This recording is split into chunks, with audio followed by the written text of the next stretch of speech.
Hello everyone, I'm the Saxy Gamer. Today we're here for yet another Civilization 6 City-State guide, the very last of all of these City-State guides actually, because we are on our final category of City-States, and that is the Mercantile or Trade City-States. So without further ado, let's go ahead and get right into things. So we're going to start off by talking about the envoy effects, just like we have with all the other types, and just like with the other types, there are differences between the base game and the expansions, and actually in the case of the Trade City-States, there is a difference between Rise and Fall and Gathering Storm effects, so we're going to cover all of those today, and just like with the other types, there are bonuses at 1, 3, and 6 envoys. So in the base game and both of the expansions, you will receive plus 2 gold in the capital. This is a fairly decent value point, but not...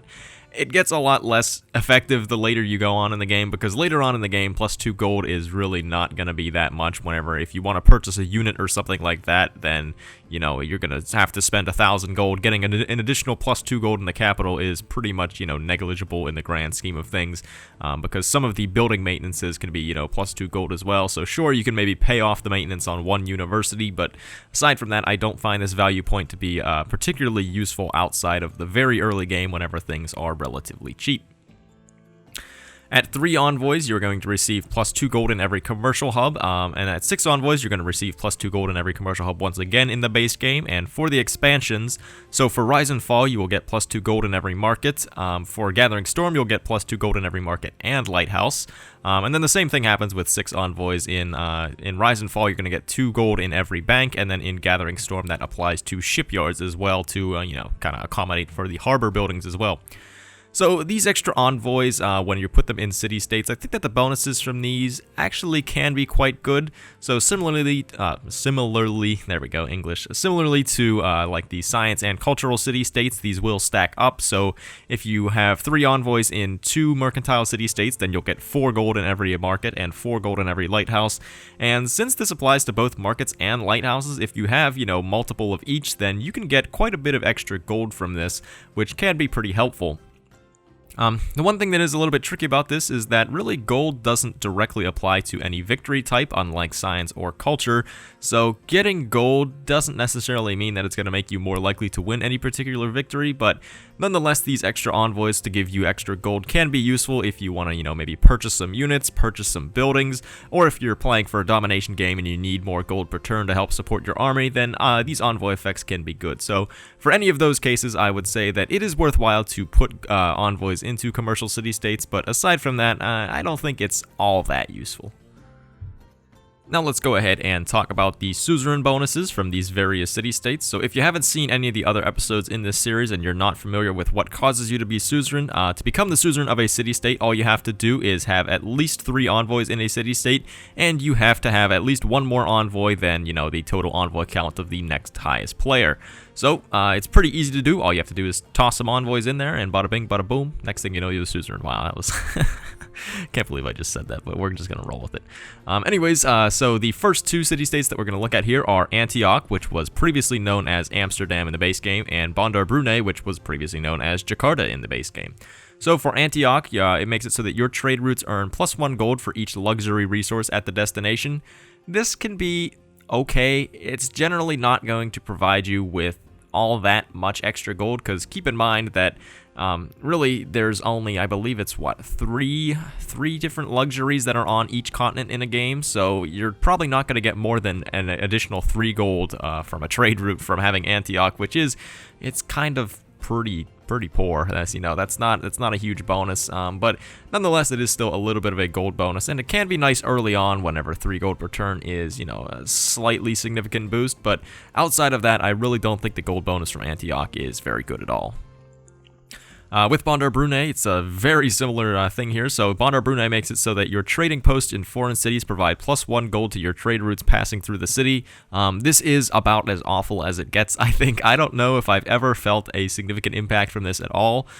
So for those of you who don't know, you get trading posts in cities on the first time that you complete a trade route. So, you know, like after you run through so many turns until you have to select where the trade route goes again, that establishes a trading post in that city, and trading posts extend the range of your trade routes if they pass through that city by 15 tiles. And trading posts by default also will provide plus 1 gold to your trade routes passing through the city, so this doubles that, you know, by giving an additional plus 1. The problem is, this is such a such a niche bonus and something that you pretty much have to send all of your trade routes through a single city to get any sort of bonus out of Bandar Brunei, that it is absolutely useless, and I don't think I've ever really felt any significant impact from it all. So Bandar Brunei, pretty terrible city-state. The next two that we're going to talk about are Cahokia and Lisbon. So with Cahokia, you will receive the Cahokia Mound unique tile improvement, which will provide +3 gold, +1, which eventually rises to +2 amenity for the first and then eventually the second Cahokia Mounds in the city. You also receive +1 food for every 2 adjacent districts. I believe that comes with natural history, and then it also will provide +1, which eventually rises to +2 housing as well. So the Cahokia Mounds are new in Gathering Storm, and I think they actually are fairly decent tile improvements. They can definitely help you get quite a bit of gold, you know. Just putting down 2 Cahokia Mounds is pretty much going to be the equivalent of, you know, the entirety of the effect of Bandar Brunei that you would feel throughout the entire game. So, low-key roast at Bandar Brunei. But 3 gold is actually a fairly decent boost onto a given tile, and the other things that you get, like the additional amenities, are actually quite nice. Getting a little bit of extra food, it's really... The food bonus you get from the Cahokia Mounds is not particularly great, but you do get 1 additional housing, which eventually rises to 2, which is pretty decent. And that extra gold and the extra amenities, all pretty good things. So Cahokia Mounds actually can be quite decent if you have some, you know, otherwise dead tiles like desert or something like that that you just want to improve to get their yields up a little bit. The Cahokia Mounds can actually be really good for stuff like that. Up next we have Lisbon, which makes it so that trader units are immune to being plundered on water tiles. So this one is kind of terrible because it provides no gold bonus whatsoever, but it's also not totally terrible in one specific instance, and that's whenever you're going for a domination game and you're tired of getting your trade routes plundered. If you're doing that, then Lisbon actually can be really, really helpful because it makes it so that whenever they're traveling, you know, across the seas, they're not going to get pillaged by ships because traders are generally very vulnerable to getting pillaged by ships just because ships have a lot of movement to be able to chase them. So having Lisbon, that makes it so that they can't get plundered on those water tiles.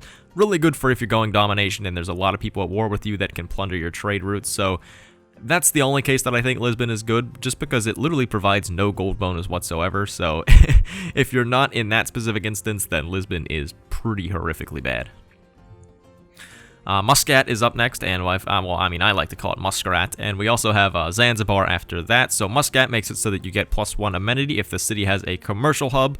So this is, it's pretty okay. It's just kind of like a lesser version of the Cahokia Mounds. I guess it doesn't take up a tile at least, but you do get 1 free amenity out of it though, so I guess that's pretty good. And like amenities can make your cities happy and ecstatic, which gives you overall yield bonuses. So getting additional amenities is definitely nice, but +1 is not particularly strong, but nonetheless it is at least a decent bonus.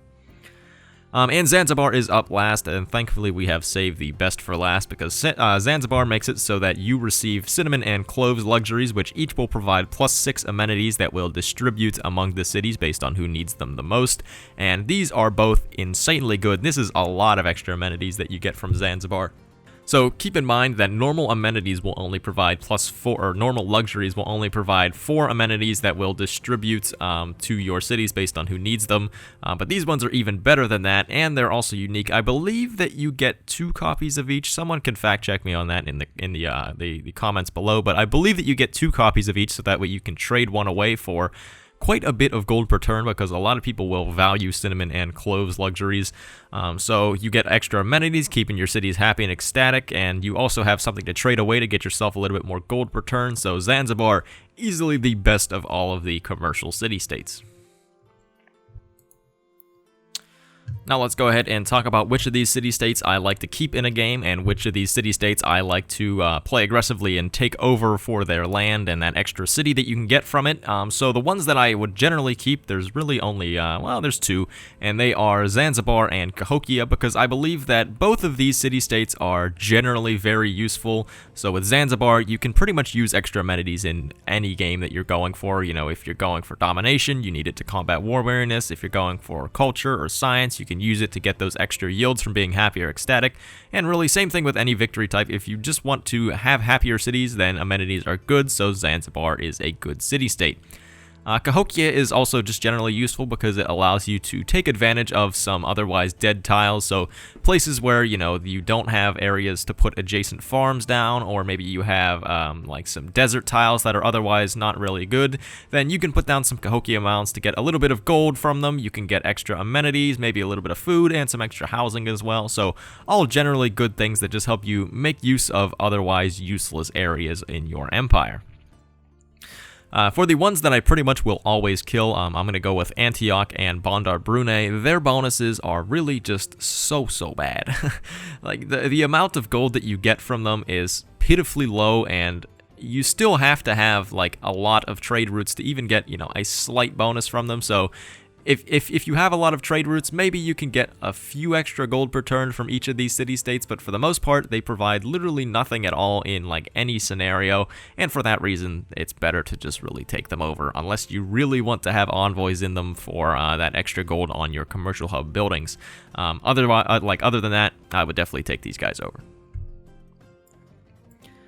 And now to close things off, we're going to go ahead and rank these city-states from best to worst. So as I've mentioned in all of the other episodes, this is not really a concrete list. There is a lot of situationality that is applied to city-states as to how good they are, so take this list with a grain of salt. But if I had to give rankings to them, I would give them like this, with Zanzibar definitely being the clear winner, and Brunei and Antioch down there being the clear losers, and all of those guys kind of tossed around in the middle there based on, you know, what type of game you're going for.